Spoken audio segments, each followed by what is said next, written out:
Ամենայն հայոց կաթողիկոսը ուղերձ է հղել հայ ազգին եռատոնի կապակցությամբ։ Տասնամյակներ շարունակ մայիսի 9 հայ ժողովրդի համար նշանավորվել է ոչ միայն հայրենական մեծ պատերազմում հաղթանակով, այլև արցախյան գոյամարտի հաղթանակի խորհրդով։ Իր ուղերձում նշել է ամենայն հայոց կաթողիկոսը։ Հայոց հայրապետի խոսքով այսօր, երբ Արցախը բռնազավթված եւ հայաթափված է, անհրաժեշտ է շարունակել հետևողական լինել հայրենազրկված արցախահայության իրավունքների պաշտպանությանը, անցյալի իրադարձություններից քաղելով ուժ եւ հաստատակամություն, ուժեղ եւ անվտանգ պետություն կերտելու համար։ Սուրբ Եղիցի անուն քո, եկես արքայություն քո, եղիցին կամ քո, որպես երկինս եւ երկրի։ Կաթողիկոսը նշել է, որ հաղթանակի եւ խաղաղության օրը պետք է հիշեցնի ժողովրդի միասնականության, քաջարի ոգու եւ զոհողությունների մասին, ինչպես մեծ հայրենականում, այնպես էլ արցախյան հերոսամարտում։ Նաեւ պարտավորեցնում է այս ամենը հոգատարություն ցուցաբերել պատերազմի վետերանների, զոհվածների եւ անհայտ կորածների ընտանիքների հանդեպ։ Ուղերձում Գարեգին II-ն աղոթք է բարձրացրել բոլոր զոհված հայրենիների հոգիների համար, ընդգծելով, որ նրանց հայրենասիրությունը շարունակում է ոգեշնչել սերունդներին, ապրելու եւ արարելու նույն նվիրումով։ Հզոր դաշնակիցներով անվտանգային լավ մոդել է առաջարկում քաղաքացիներին Հայաստան դաշինքը։ Երկրորդ նախագահ Ռոբերտ Քոչարյանը նկատել է, Հայաստանում երբեք ընտրությունները չեն եղել ինքնությունը, եկեղեցին եւ ազգային արժեքները պահելու պայքարի մասին։ Մենք առաջարկում ենք մեր անվտանգության մոդելը։ Ժամանակակից եւ մարտոնակ բանակ, ուժեղ առաջնորդ եւ հզոր դաշնակից։ Ուրիշ մոդելներ, մարդկությունը դեռ չի հորինել, ագրեսորը վստահ է, որ իր հաղթանակի հավանականությունը չափազանց մեծ է։ Այլ պարագայում ոչ մի երկիր երբեք պատերազմ չի սկսում։ Եվ հենց իմ նախագահության ժամանակ Ադրբեջանի համար հաղթանակ ունենալ շանսը եղել է 0։ Քաղաքացիական պայմանագիր կուսակցությունը երկրորդ օրը նույնպես քարոզարշավ է արել Սյունիքում, բնակիչներին կոչ անելով տեր կանգնել խաղաղությանը։ Ագարակում մի քաղաքացի է մոտեցել Նիկոլ Փաշինյանին, ներկայացել որպես պայմանագրային զինծառայող։ Էլի մի հաշ կարելի է։ Հա, եղբայր։ Խնդրում եմ էլի ես զինծառայող եմ։ Հիմա ծառայում եք։ Ես հիմա եմ ծառայում 53 տարեկան մարդ է։ Հա։ Ասենք հիմա ոչ հարցը այդ չարս են ասիկ պոստերի հետ կապած որը։ Ինչի։ Պոստերի հետ կապած որը գնում է 3540 մետր բարձրամորա եւ այլն։ Նախարարը ստեղ այս ամ ուրա նախարար։ Խորհրդար մի վարքան կներեք հարցը ստամ հետո։ Հա։ Նախարարը ես կապ չունեմ, վարչապետը դուք եք, ես ձեզ եմ Դե որ զինվորական ես մի րոպե։ Ձեռներդ սենց արած, գաս մի հատ ընդունի, նոր խոսա վարչապետի հետ։ Զինվորականը տենց չի խոսում։ Մի հատ զգաս պայ քեզ։ Պարոն վարչապետ, մի հատ հարց եմ տալիս։ Խորհրդարանում լսում եք, որ բոլոր բարձր պոստերը միշտ ասենք հասանելի է բարձր, բայց մեր պոստերը որ մենք գնում ենք, ասենք մինչև 6 կիլոմետր, 7 կիլոմետր մինչև Դույնը ոչ բլդուզն է չի կարում մաքրի կամ չեն մաքրում կամ եւ այլ ասեք այդ խնդիրները ինքն է օրվա ասենք վճարը բացի ասենք ագլադը 126,000 Ատեստավորված եք։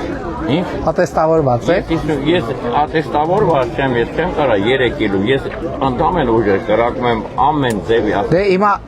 եթե չատեստավորվեք 91 թվին։ Մի րոպե, եղբայր։ Առաջին պատերազմից միջև Հիմա ինչ եք ակնկալում դուք։ Ես ուզում եմ գոնեն բարձր պոստերը անունը մաքրվի, գոնե ժողովուրդը ասենք գնան, ասենք դեպքեր եղել մահացու դեպքեր, որ շապան, զնձյան շապան կտրվել է։ Երբ ա եղել տենց դեպք։ Մի 5 տարի առաջ, 6 տարի առաջ, բայց ասենք այնց հիմա էլ երեք չէ մի սորը պերես, մենք արել ենք։ Շատ լավ, նախարարը նայեց, եթե տեստեղ չկա։ Մի հատ բան եմ ասում, այնքան է որ այդ պոստերի հարցը, ասենք գոնե ճանապարհը լուծում եք, էլ ասենք օրվա վճարը ասել ասեմ մի պոստի վճարը 400-200 դրամ է, 3540 մետր բարձրան վրա մի արջիկը օրվա, ինքն էլ է տաված ծնունդը մեկել եկել առևտուր անում, դա բնականաբար բոլորը։ Ինչ առևտուր եք անում։ Բոլորը։ Ինչ առևտուր եք անում։ Որտեղ ասենք բանայի տված ծնունդը որոշ մասը օգտագործում, բան չունեմ ասել։ Հա, ասում որ զինծառայող։ Հենց հիմա ասենք Պայմանագրային զինծառայող եմ։ Ես ստեից մի քիչ ձևայ զորամասը։ Հենց հիմա ստե առաջագարակի գանդում է, հիմա ձևայ զորամա։ Ինքն ամենաբարձր պոստերն եմ ես միշտ եղել։ Տեղն եմ բաշկում, հետապույտ։ Շատ լավ, կնայենք։ Բայց ասում եմ, Բարգան էլի կներեք։ մի րոպե հլա մի հատ հասկացանք, դուք զինվորական նախարարի ու վարչապետի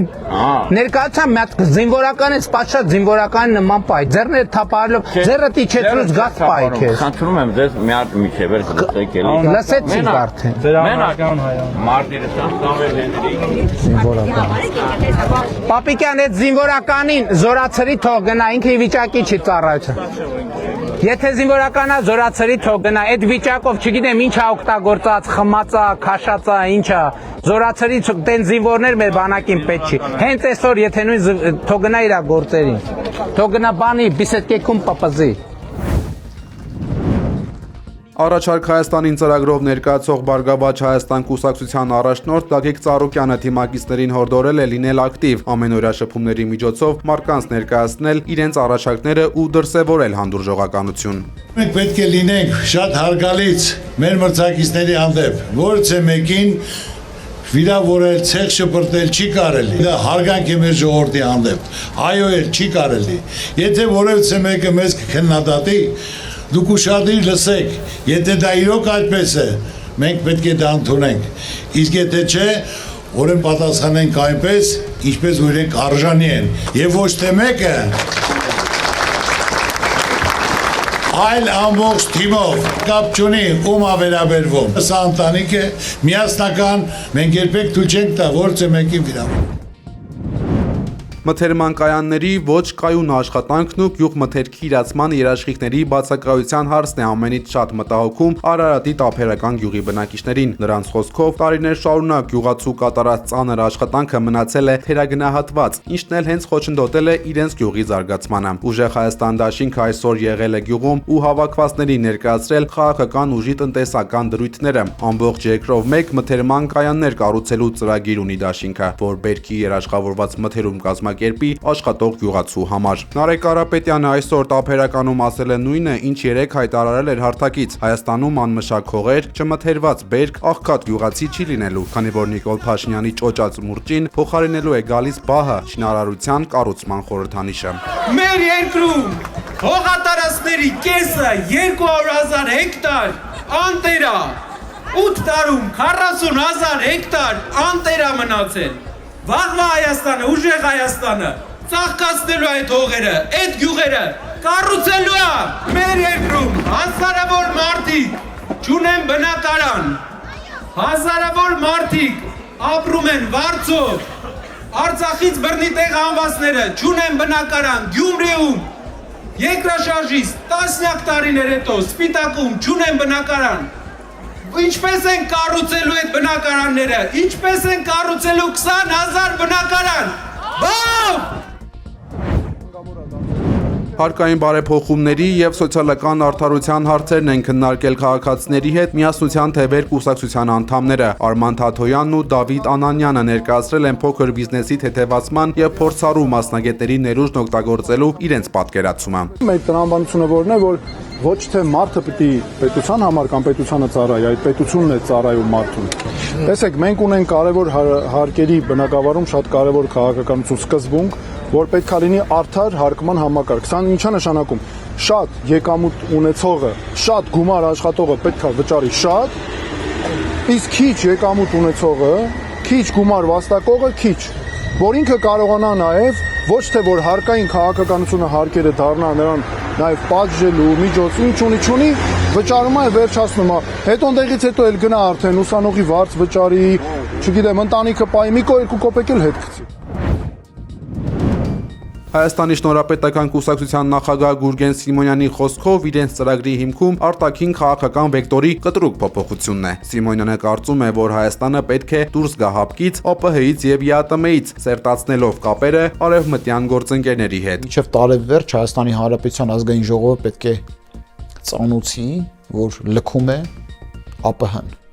որտեվ եթե դուք ԱՊՀ-ի մեջ եք, անկախ պետականության մասին մոռացեք, ԱՊՀ-ն Բելովեժյան պակտը անկախ պետականությունների ինքնիշխանության էրոզիայի, քայքայման մասին է։ Դա այդտեղից պետք է դուրս գաս, որ դու քո ինքնիշխանությունը ընդգծես։ Երբ որ տեղից դուրս ես գալիս, քո ինքնիշխանությունը ընդգծում ես։ Ես կարծում եմ, որ մինչև տարվա վերջ նաև անհրաժեշտություն կա հապկից դուրս գալու, որտեղ այդ անվտանգային կառույցը ոչինչ չի տալիս։ Հայ ազգային կոնգրես կուսակցության փոխնախագահ Լևոն Զուրաբյանը ընտրությունները որակել է որպես ճակատագրական պահ Հայաստանի համար։ Ըստ նրա, այսօր երկիրը կանգնած է լրջագույն մարտահրավերների առջև, որոնք պահանջում են ոչ թե պատրանքներ, այլ հստակ ռազմավարական պատասխաններ։ Վերջ, բավական է, որ մենք լսենք խաբեբաներին, ծաղրացուներին, ամբոխավարներին։ Ժամանակն է, որ լսենք նրանց, ովքեր Հայաստանի համար բերում են ռազմավարական լուծումներ։ Հայ ազգային կոնգրեսը առաջարկում է խելամիտ ուղի դեպի ինքնիշխան խաղաղություն, մեր ամբողջ քաղաքական, տնտեսական եւ հանրային համակարգի առողջացում։ Հանրապետություն կուսակցության առաջնորդ Արամ Սարգսյանը իրենց ուժը կապում է երրորդ հանրապետության կերտման ակունքների հետ։ Արամ Սարգսյանի խոսքով իրենց հիմնական տարբերությունն այն է, որ իրենք ոչ թե պարզապես են մասնակցում ընտրություններին, այլ առաջարկում են հաղթանակի հստակ տեսլական։ Մենք առաջարկում ենք հաղթանակ։ Եվ այդ հաղթանակը առաջարկում ենք անարյուն, առանց պատերազմի, գիտելիքի, աշխատանքի, հմտությունների, հայ մարդու նվիրվածության վրա հենվելով։ Եթե առաջին պատերազմում մենք համախմբվեցինք ու խիզախությամբ հաղթեցինք, այս երկրորդ պատերազմում պիտի հաղթենք մեր տնտեսությամբ։ Չորրորդ արդյունաբերական հեղափոխության և տեխնոտրոն հասարակության ստեղծման վրա է հիմնված քրիստոնյա ժողովրդավարական կուսակցության տնտեսական ծրագիրը։ Կուսակցության նախագահ Լևոն Շիրինյանը շեշտել է Սփյուռքի, մասնավորապես ԱՄՆ-ի հայ մասնագետների ներուժի օգտագործման կարևորությունը։ Տեխնոլոգիաների զարգացումով մենք կռեալիզացնենք Հայաստան տեխնոտրոն, բառը կրկնեմ, տեխնոտրոն հասարակության ստեղծում, որի մասին ամերիկյան հայտնի, չափազանց հայտնի ուրեմն գիտնականներից Բերժինսկին խոսում էր 1966 թվականին, տեսեք տեխնոտրոն, տեխնոլոգիաներ, էլեկտրոնիկա եւ այլն, այսօր այս բոլորը փաստորեն իրականություն է դարձել։ Մենք ունենալու ենք այդպիսի Հայաստան։ Համացանցը ցնցած վեդիում մանկապղծության գործով ձերբակալված անչափահասների հորեղբայրը Թովմաս Թովմասյանը ազատ է արձակվել։ Թովմաս Թովմասյանի գործով Փաստաբան Ռուբեն Մելիքյանը հայտնել է, որ Թովմասյանի նկատմամբ այս պահին մեղադրանք առաջադրված չէ, սակայն վարույթը դեռ շարունակվում է եւ իրականացվում են ինտենսիվ քննչական գործողություններ։ Թովմասյանը ձերբակալվել էր քննչական կոմիտեում տեղի ունեցած միջադեպից հետո, ըստ պաշտպանական կողմի, նաեւ գործով ենթադրյալ մեղադրյալը քննչական կոմիտեում վիճաբանել էին, ինչը վերածվել էր ծեծկրտուքի, որից հետո իրավապահները որոշել են ձերբակալել հորեղբորը։ Ռոմի Պապ Լեո 14-րդը Վատիկանում ընդունել է Իտալիայի նորընծած չեմպիոն Միլանյան Ինտերի ֆուտբոլիստներին եւ մարզչական կազմին։ Միլանյան թիմի կազմում իր երկրորդ չեմպիոնությունն է տոնել Հայաստանի հավաքականի նախկին ավագ Հենրիխ Մխիթարյանը։ Ակումբի նախագահ Ջուզեպպե Մարոտան քահանայապետին է հանձնել Լեո 14-րդ մակագրությամբ եւ 10 համարի խորհրդանշական մարզաշապիկը։ Սրբազան հայրն իր օրհնության խոսքում հորդորել է մարզիկներին լինել պատասխանատու եւ դառնալ բարոյական ուղենիշ երիտասարդ սերնդի համար։ Միացյալ Նահանգները պատրաստ է բանագնացներ ուղարկել Մոսկվա, եթե դա նպաստի Ուկրաինայում հակամարտության կարգավորմանը, հայտարարել է Դոնալդ Թրամփը։ Նա նշել է, որ իրեն արդեն հաջողվել է ավարտել 9 պատերազմ եւ ցանկանում է, որ սա լինի 10-րդը։ Խոսելով Ռուսաստանի եւ Ուկրաինայի միջև հաստատված երրորդյա հրադադարի մասին, Թրամփը նշել է, որ այն կարող է երկարաձգվել։ Նա իրավիճակն անվանել է վատթարագույնը երկրորդ համաշխարհային պատերազմից հետո, շեշտելով, որ ամեն ամիս մոտ 25,000 երիտասարդ զինվոր է զոհվում։ Անդրադառնալով հանտավիրուսին, նախագահը վստահեցրել է, որ իրավիճակը վերահսկելի է։ Ըստ նրա, վիրուսը վաղուց է հայտնի եւ ի տարբերություն COVID-ի հեշտությամբ չի փոխանցվում, սակայն մասնագետները շարունակում են սերտորեն ուսումնասիրել այն։